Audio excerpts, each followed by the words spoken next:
Read the books they don't want you to read. That's where the good stuff is. From LeVar Burton of Reading Rainbow.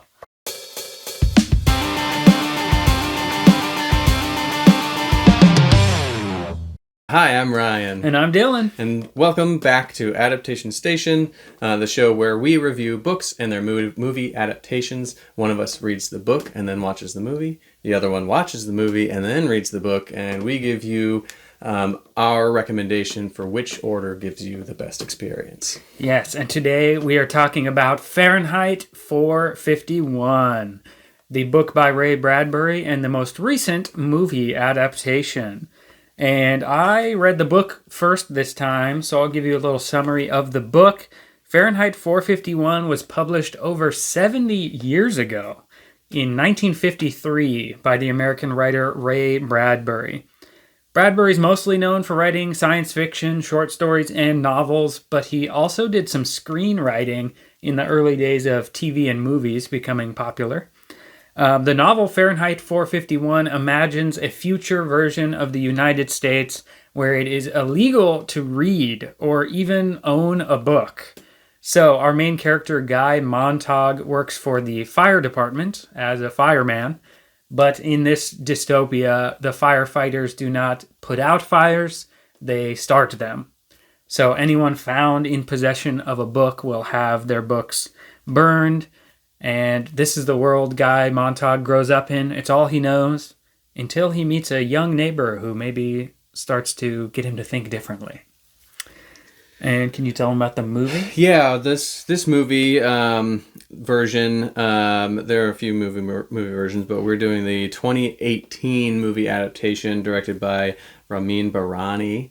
And it stars Michael B. Jordan as Guy Montag and Michael Shannon as Beatty. Yeah, his boss, right? Yeah. The fire marshal or whatever. Yeah. And, same premise as the book.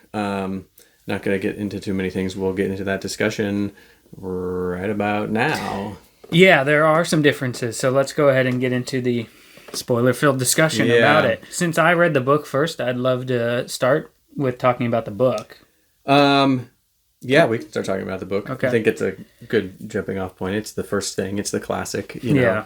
And just to be brief, I will say that I love the concept of the book. Yeah, it's a great concept. It's better than I thought it would be. So I hadn't read it before. Mm-hmm. Obviously, I watched the movie first, so I couldn't have read it until after 2018 at least to be able to be doing it on this show. But for me, this one was a reread. I read it years ago and then reread it for this. Yeah, so it's such a classic. You hear about it all the time. And you hear about what the premise is all the time. And you have these ideas about what it is. Mm-hmm. I don't want to steamroll if you wanted to keep going into stuff first. I want to hear what you think. Oh, yeah. So what was interesting to me is that the book, the reality it presents is everything that's touted about the book is the fact that you can't read and you can't own books, right? That's the thing as an imposition on society. And actually, that's how the movie portrays it too, is like they're doing it to suppress society. But in the book, it's more like a commentary on society that people don't want to read, right? They wanted this. This is born out of something that people wanted, which is more real, of a thing that just filling their time and their heads with just shallow entertainment.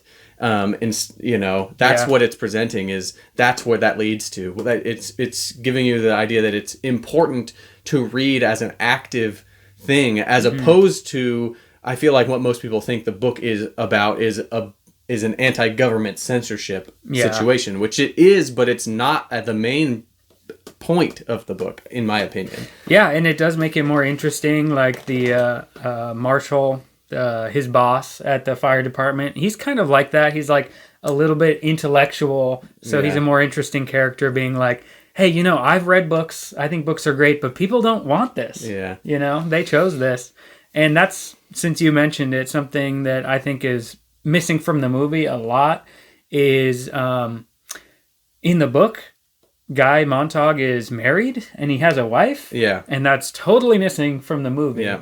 And that's such a potent part of the book where it's pretty early in it when she almost dies because she takes like a bunch of sleeping pills, and like she's clearly not happy. But then when she recovers, she acts like it never happened, and she's like, "Oh, I'm totally fine. I just want to watch the big TV family." She calls it like, "This is my family" on the TV screen. And so she acts like she's happy and everything's okay. And that's a big moment for Guy Montag to start realizing like something's not okay about how we're living. Yeah, so that was totally missing from the movie. No, yeah, I think the book is a totally different thing. I think the movie, after watching the movie first and then reading the book, I can see where the movie was trying to go. It was trying to capture the idea of the world that it's built in the book, but it doesn't hit it. It doesn't do it the right way. It does things that are too heavy-handed, in my opinion, about saying like this is what the world is like, and things that are more like, ooh, this looks cool as a cool idea, but it's not practical in like having a reason for why that is like that. My example there is the emojis going up the buildings. What practical purpose is that? You know, like if you think of what the world is, it's like they just like thought that was like, oh, and here's another example of how we could show that the world is all about all this shallow stuff and social media and stuff. But it doesn't have the same effect as the book, you know, in everything like that. And even like, it seems like a lot of new movies like wouldn't be short on action stuff and things like that. They could put it in there easy. They didn't have the hound. I was gonna say that when you mentioned it. Like, if they want it to look visually cool, how can you not put the mechanical hound? Like, that's the coolest visual thing from the book. So yeah, it just lacked so much of the nuance. It made it become kind of cheesy. It took itself more serious than it came off to me. And it really infused a lot more of like the current. I understand that's like what you would want to do probably in making a movie. The current more of a current political climate to the book, but it lost, like I was saying, it lost the idea behind it. It's more the movie's more about the government censorship of it all instead of the role that society plays in bringing that about. Absolutely. Yeah, I'm a little bit torn about the way they chose to do the movie, because I would call it a reimagining more than an adaptation. Like you said, I get why they would want to modernize it, because it came out like 60 plus years after the book, so they want to incorporate some different changes, but they're both in the future. They're both a made-up future America, so I feel like they could have just done it closer to the book, and it would still be relevant for sure. Getting into some other differences between the book and the movie, because we already mentioned the biggest ones in my mind is, well, one, the mechanical hound should have been in there because that's cool, but also Montag not having the wife. I can't believe they left that out. And then also, because he doesn't have a wife in the movie, they make it a romantic plot between him and Clarice, which in the book is like his child neighbor. So that was just like, I couldn't get into that into the movie because I already knew that's like the child character in the book. So I don't understand that choice. Well, and they do this whole thing where they go back. He meets up with what is, I guess, the movie's version of the roaming academics. Except that there are people trying to preserve the books, and like one of them they have to memorize a book or whatever, and then they do something. Oh gosh, they take the books and they encode it into like a bird. I thought that was kind of crazy. Yeah, they call it Omnis. And they take the DNA of their memory of the book, I guess, and put it in a bird that's gonna spread it to other just comes people. off as so ridiculous because they completely made it up for the movie, and it's not done well. It really comes off as like what if I did this? Whereas in a book, if you come up with an idea, you have to write it. You have to flesh it out. In a movie, you're just showing ideas and you just say stuff, and it seems like it could come off okay because you don't have to write it as in depth as if you were writing a book and you have to read pages and pages of that. But it didn't. Yeah, it's just weird. It doesn't, kind of back to your point, it doesn't really fit the each individual person having a responsibility. Yeah. It's more like this group is going to save everyone because we're going to put it in a bird and it's just going to Yeah. poop on everyone and they'll be smart again. Yeah, I liked the book better with that. Just the idea, there was the idea that the roaming academics had kind of that they were kind of against the, I think I called it evangelicism or like protesting and trying to push against the movement directly. They basically said people have to come to it on their own, kind of like Guy did, right? They have to realize it on their own. And that's what you're saying, that the movie doesn't have. It doesn't have the individual's responsibility for it. They have to come to it on their own. All that they can do, those academics, is be there when they're ready. Yeah. You know what I mean? On that note, I saved a quote in here I wanted to ask you about, because they both kind of have this memorizing a book idea. And the way they describe it here when he meets the roaming academics is one of them says, don't try. It'll come when we need it. All of us have photographic memories, but spend a lifetime learning how to block off the things that are really in there. Simmons here has worked on it for 20 years, and now we've got the method down where we can recall anything that's been read once. Would you like to read Plato's Republic? Of course, I'm Plato's Republic. So, my question is, do you think that's really possible that we have a photographic memory naturally if we don't get distracted? Maybe not to that extreme. Of reading it once. But I could believe that if you're more focused on that as a memory. And it is interesting to hear that written 70 years ago because... 70 years ago, that would have been, radio had been around for decades at that point. And then early TV. TV is early and that kind of stuff. Where now with phones and all that stuff, there's so like Googling an answer to something, there's no reason for anybody to exercise their memory. Yeah. It's a big thing personally that I try to do, is not directly Google something. It's something like, I've learned this before. Let me try to think of it first and try to remember it. In that way, I think that there is a world where, especially a world where there's so much less stuff, there's so much media around us and information thrown at us. How could we remember all of it? And it's all there to distract us. If we really,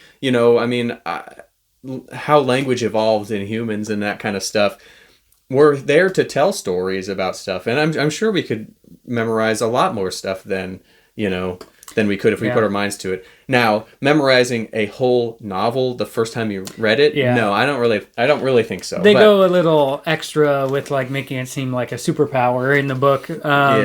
But to your point, there was a time in history where it takes effort. Of course, that's why even in universities, they give you assignments to memorize like a speech and perform it. But even further back, before we were writing stuff down or certainly copying and printing, there was the oral tradition where people would memorize something as long as the Iliad and go around telling the story. Yeah.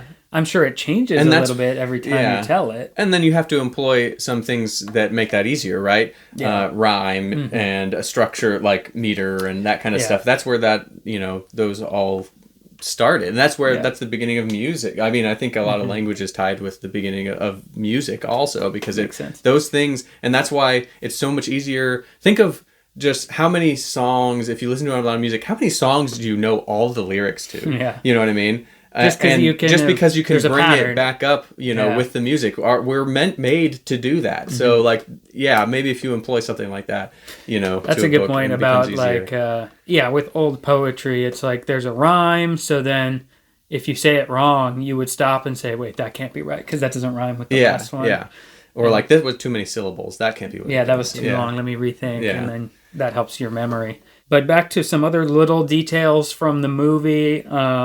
Other than the group memorizing the books, they're doing it to put in the bird.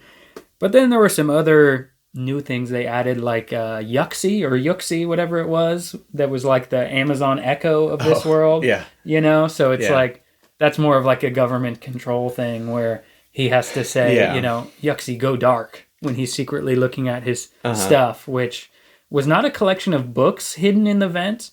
In the movie, it was like old technology. in the book he's like saving Yeah. books, but in the movie it was like, I don't know, old headphones There's with other stuff in there, random yeah. technology. And then Yuxie's like, you're not supposed to be looking at that. And he's like, I told you to go dark. Yeah. So it's a little silly the way they changed some of those things. And the eye drops, there were like, he puts in eye drops that they never fully explain, but it's implied that like those are also somehow controlling your thoughts or actions. Yeah. Because Yuxie reminds him like, have you taken your eye drops today? It's like a Matrix blue pill, red pill thing almost. Except it was as if... Actually, it's close to the fourth Matrix movie, that newest one. Remember, he's like stuck in that world of programming, and he's like taking the pills every day, right? In the original Matrix, he's not taking pills every day. Choice, yeah. It's like he gets one choice. You can go back and not remember what just happened, or you can...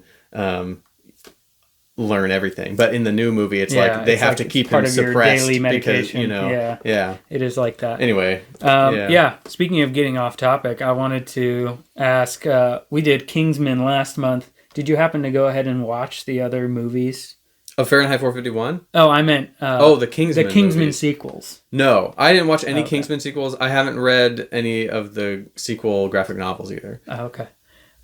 Is that related? Is there something related? It is. I don't think it's a big spoiler. I didn't read any of the other Kingsman, but I loved the movie, so I watched the other two movies. In the second Kingsman movie, there's something very similar to how I imagined the mechanical hounds in this. Interesting. Yeah, so to me, I was like, see, they can do it. Like, they could do it. Like, why didn't they do it Yeah. in this? So, if you're feeling like you missed that, check out the second Kingsman. You'll kind of scratch that itch. Yeah, and I really liked the third Kingsman a lot, too, just while I'm doing outside recommendations. It's a prequel about the origins of Kingsman during World War One. And I thought that was interesting. They don't make a lot of World War One movies compared to how many World War Two movies there are. No, not as many. That's for sure. That's good that you did that. We haven't done a recommendation on the show for a while. Yeah, we used to do a recommendation. We used to do it all the time. It just would come up. It's not like I was thinking about it or not. And I guess on that, so while I talked about it, why don't I recommend The Matrix? At least I'll recommend the first one. I mean, I like them all. I liked the new one. The second two are not as good as the first one. The first one is great as a, future dystopian for anybody who hasn't seen The Matrix at this point. But there's going to be a lot of potentially young people. The Matrix, it came out 25 years ago or something. Yeah. So 26 maybe. It's a good point. Yeah, I totally agree with that because the first one I would say is like a great movie. Yeah. Just no matter what. But then all the other ones are like good action movies. They're still fun to watch. Mm-hmm. Okay, before we get to wrapping it up, just little gripes. I wanted to mention watching the movie. Very small, not important, but I pronounced their names differently in my head as how they did in the movie. Yeah, so are you... that was a question. Have you pronounced... Guy Montag? Yeah, that's how they pronounced it in the movie? That's You've been how... saying Montag? Unless I'm remembering it wrong now because they're mixed up. I read it as Guy Montag. Oh. In the movie, they say Montag. I pronounced it Montag in the book. So that didn't... So you didn't notice because... Well, I did watch the movie first, but I would read that as Montag in my head. I guess it's my problem then because they say Montag in the movie and it threw me off. off. No, they say Montag in the movie? Montag. Yeah. Yeah. Yeah, it threw me off when you stared this episode, and then I just went along with you, assuming that you knew what you were talking about because you had read the book first. Read it. I don't know why. And you said both of them. Also, I say Beatty. Oh, Beatty is what it looks like. I think that's how Warren Beatty's name is spelled. Yeah. When I read it, I thought Beatty is his boss, and then in the movie they say Beatty and Montag. Yeah, and it just. The only reason I do Montag, this isn't, it's English, the pronunciation is not perfect, but because that gives you, it's two different vowels and they sound different than in that word if you say Montag. If you say Montag, it's the same and it's, I don't know, doesn't necessarily mean anything because there's plenty of examples you could find where a word has two different vowels and they sound the same in the same word. But anyway. Yeah, that's not an important thing. I just wanted to mention it as like, that's something that happens, when I I'm just trying to think. We did it with like the Prestige. It's easy to mix up who's Hugh gosh. Jackman. Who's well, the that other guy. mixed me up because that was my own situation in that one, because I knew who was in that movie, and when I read the book first, and I switched who they were in my head. Yeah. So when we're talking about it afterward, it makes me get the names mixed up because and I did that with Love in the Time of Cholera because I had seen the movie poster, and I was like, Javier Bardem, he's the manly, successful doctor for sure. Okay. But then he's like the pining romantic guy. Anyways, we're getting a little off topic. So do you want to get into our ratings? Yeah. Okay, so I read the book first, and for Ray Bradbury's Fahrenheit 451, I gave it an 8.5 out of 10. Love the concept. Some of the writing style doesn't totally draw me in, and it left me wanting a little bit more at the end. And then I watched the movie, and I gave that one a 6 out of 10. Like, it's all right. It's worth a watch, but a lot is missing, as we've discussed. Okay. I watched the movie first, and I gave it a 5 out of 10. That's fair. Right down the middle of, like, you don't need to watch it necessarily, but it's not the most horrible thing that's ever existed, you know? Yeah. And then I read the book, and I gave it an 8.6. Oh, so almost we're very the same close exact on score. the book. Very interesting. So watching the movie didn't ruin reading the book for you? It didn't, no. Okay, that's good to hear. The movie left so little impression on me, it couldn't have affected anything. Yeah, yeah, right down the middle, 5 out of 10. Okay, now it's time to combine our scores. All right, so for the book, you gave it an 8.5. I gave it an 8.6 for an average score of 8.55. Very strong score. Yeah. Over on Goodreads, users rate Fahrenheit 451 a 3.96. So not quite almost an 8. So we still say it's underrated. That's surprising to me. It is surprising to me. I would have thought that could have been a little bit higher rated. I mean, it's considered one of the classics. That's why it seems weird to say Fahrenheit 451 is underrated. Well, no, I would kind of agree with that based on my impression. Having gone this long, 34 years of my life, although a few of those first years I was unable to read, and a few after that I was unable to grasp probably the nuances of the book. Yeah, but at least middle school, probably high school for this one. But the fact that I didn't read it, even knowing it was a classic, makes me think that it probably was a little underrated. It wasn't like people aren't going around going like, you should read this book. It's a really good book. It's kind of like, it's a classic. You should read it. And That's a fair point. I felt like from what everybody said, I got the gist of it. Yeah. But I did not. So it's fair for us to say it's underrated. I think so. Because probably a lot of people do that. They're like, yeah, I've heard the concept or I've seen one of the movies. I get it. Yeah. But they're not reading it. And that's the problem. There's a lot more to it than what you hear. Yeah. Okay. So that's underrated. Now, what about the movie? The movie, I gave a 5. You gave a 6. 5.5 is the average. Over on Rotten Tomatoes, it has a 31% from the critics and a 22% from the audience. Well, so the movie's also underrated. Yeah, that also feels weird to say because we both didn't like it very much. I know, yeah. So I understand. I understand those scores, that they're that low. I get it.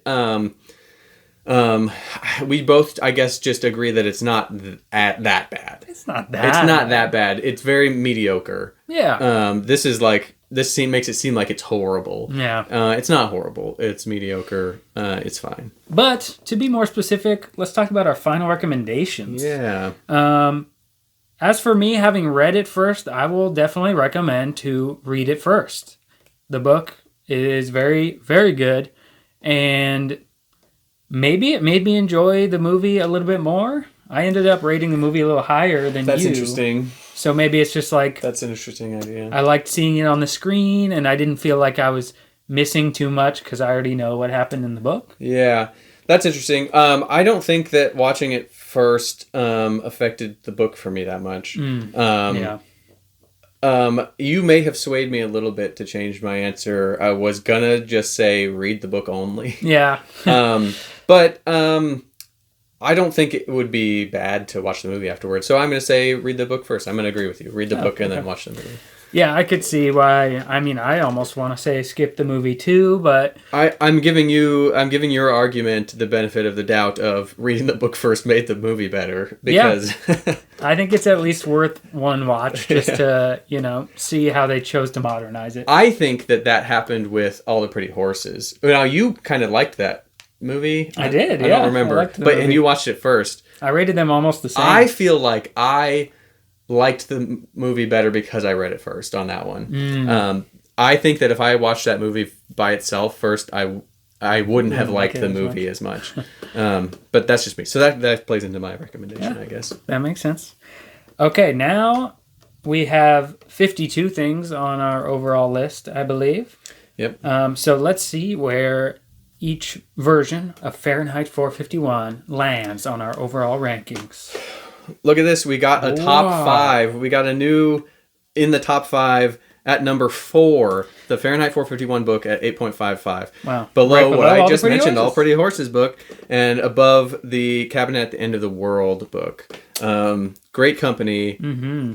Nice to have a top 5. What was it last season where we were like, this is we didn't like this season that much compared to previous seasons. Last month we're off to a strong season because Kingsman almost made top 5. Now we have a new top 5, which are all books, by the way. Yeah, but let's head on down to the bottom of this list for the movie. We get down here tied for number 46.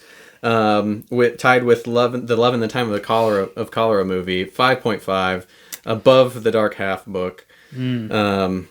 Yeah, that's low. This was a pretty big low. split for these pretty two. Low. 46 out of 52 things. Yeah. Pretty low. Wow. Interesting. Well, we have a new top 5 already, only 2 episodes into season 4. It's a great season so far. And what are we doing next month? I forget again, but I think next month we are finally doing